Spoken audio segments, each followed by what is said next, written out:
Hey everybody, remember, if you're a fan of the Tennessee Volunteers or just sports in general, please like, comment, and subscribe. Any and all support's greatly appreciated. Now, let's get to the video. Hey guys, how's it going? Happy Friday. Hope you're all doing well. Happy we're finally getting ready to enter into the weekend, but I wanted to make this video because twofold. One, I wanted to touch on the Joey Aguilar hearing today, and then two, briefly touch on the men's baseball and the emphatic victory they had to start Josh Elander's tenure as our new head coach. But diving into the Joey Aguilar stuff, quick background. You've probably seen previous videos, but for those of you who haven't, maybe you're stumbling across this for the first time. Where are we right now? I think it was about a week, maybe 2 weeks ago, a judge in Knoxville had issued a temporary restraining order, which is called a TRO, which is essentially where a judge had a preliminary hearing with Joey Aguilar after he had split himself from the class action style lawsuit with Diego Pavia and other plaintiffs who were claiming that JUCO college years, junior college years, aka spending time at Walter State or, Pellissippi State or something like that and playing sports should not count towards the overall eligibility for a player. Joey Aguilar broke apart from this lawsuit because he wanted to pursue his own remedy on an individual level. The judge, Judge Haggerty, based out of Knoxville, Tennessee, where the case was brought, had an initial review of the facts of the case and issued that TRO, which is essentially a way of saying, NCAA, you cannot punish the University of Tennessee for allowing Joey Aguilar to participate in team activities while we prepare for a broader case on the matter. And so, like I said, at the time, this was coinciding with the Charles Bediako situation out of Alabama, where he had went pro, never played in the NBA, but played in the G League, came back, had a similar style injunction granted. Also running concurrent with Trinidad Chambliss, who was seeking an additional year of eligibility due to a medical waiver, right? So there's all of these cases that are in the news. The NCAA's fighting fires left and right. That leads to the preliminary hearing today, or the actual hearing today, where Judge Haggerty heard the case from the NCAA and, of course, Joey Aguilar's attorney. There were media members present, so a lot of this information is coming from various media sources who were in the room. But an interesting fact, right? The judge is someone who obviously lives in Knoxville, Tennessee, was also someone who was a professor at the University of Tennessee. The NCAA's attorney is someone who is a season ticket holder for Tennessee football. That's interesting, right? And said that his kids and him were at every single game this year and actively cheered for Joey Aguilar. And then, of course, you have Joey Aguilar and his representation. So that's just an added extra interesting fact, right? So really the case boiled down to a couple of things, a primary thing, which is Joey Aguilar and his attorney arguing that by blocking his additional year of eligibility, that the NCAA is causing direct harm to him in something that we call damages. Damages being some type of lost income, lost revenue that would have otherwise been generated if you were healthy or if you had that job. And what Joey Aguilar and his team was mentioning is, hey, precedent already exists. We've seen other players granted eligibility because of this. And we know that Joey Aguilar, if he was to return for another year, would make somewhere between $2 to $4 million. And by not allowing him to play, you are directly causing him to lose that income, lose that revenue, and that is hurting him financially.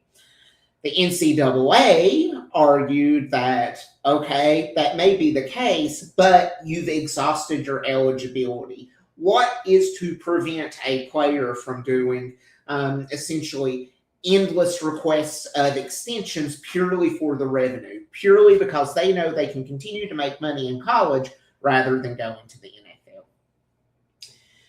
or getting a job or doing whatever else? And essentially, from my understanding, is Judge Haggerty was very pointed in his questions to Joey Aguilar and his attorney, which primarily focused around, yes, I understand you that you say you're going to be losing money, but what is the market for this? What are the actual numbers? There was mention of Arch Manning and other quarterbacks and what the going rate for quarterbacks were on the market. And Judge Haggerty really pushed over and over and over again and wanted actual numbers that the Joey Aguilar and his camp could give. Obviously, they could give projection for Joey, but outside of that, not so much. And you could tell that this is very much a matter of importance for Judge Haggerty. The opening statement for Joey Aguilar and his camp, where they were arguing why they should be granted another year of eligibility, lasted for about an hour. The NCAA made their argument for about 40 minutes, and then there was about 15 to 30 minutes of questioning by Judge Haggerty. Judge Haggerty, again, also pushing the NCAA on why Joey Aguilar should not get that extra year of eligibility and should not make that money. So to summarize, again, that's where the real root of this argument is. I was somewhat surprised, yes, there was mention of the JUCO years and the precedent that was set there, but the real premise and the real thing that Joey Aguilar and camp was arguing is, you're going to be harming me and I'm not going to be making this money. Judge Haggerty wanting to know, well, what's the going market? Other quarterbacks in similar situations, are you on par? Is it less? Is it more? So on and so forth. Judge Haggerty finished out the day by saying, hey, he is going to try to issue a judgment as quickly as possible. So here we are at 10 o'clock tonight on Friday, February the 13th. We have yet to hear anything. What I imagine will happen is Monday is President's Day, so the courts will be closed there. I don't envision that they'll bring the various parties in on a holiday. I do think this may drag out a little bit. So some people have said Tuesday we may get a hearing, an update where Judge Haggerty issues his response. I do think it may take a little bit more time than this. Obviously, Judge Haggerty's overseeing several different cases. So I do think sometime in the second half of next week, we should get some form of a ruling and get some type of bow placed on this. What do I think will happen? I've made videos about this previously. I felt incredibly confident about where Joey Aguilar stood, the precedent that had been set. But I did not anticipate Judge Haggerty, not that Judge Haggerty was actively trying to be a rude person or defensive or aggressive, but he was critical, and he did show some lack of preparedness by Joey Aguilar's camp and his attorney, which is never a good sign, right? So based on kind of the overall dynamics and the overall environment around eligibility, who can play, who cannot play, as much as it pains me, I do think it's more likely than not now that Joey Aguilar is not granted that extra year of eligibility. If I had to chalk it up to a percentage, I'd say 60% chance, no additional eligibility, 40% chance there is eligibility. I really hope I'm wrong, because I do think Joey Aguilar deserves that extra year. but I do think there's going to start being more judges making a stand. I don't want to say with the NCAA, but I think there's going to be a hesitance of a judge saying, I'm going to be another judge who continues to open up these floodgates. I wish they would for us so it could benefit us, right? That's a selfish thing to want, but it's an honest thing to want. I think Joey deserves it. And I think this fan base deserves it. But we'll see what happens there. It would be the most Tennessee thing ever that the opposing counsel is a football season ticket holder. The judge is a former Tennessee professor, and then Joey gets denied that eligibility. So we'll see how that shakes out. And then briefly, wanted to touch on, it was opening day for baseball. Day one, game one of Josh Elander's tenure here at the University of Tennessee. Josh is doing big things for the University of Tennessee. Josh Heupel, Josh Elander, and me, of course. But it's always a good game when you can go out and you can run rule your opponent. First game of the season. Yes, it's at home. Yes, it's against not exactly a quality opponent. Watched quite a bit of this game.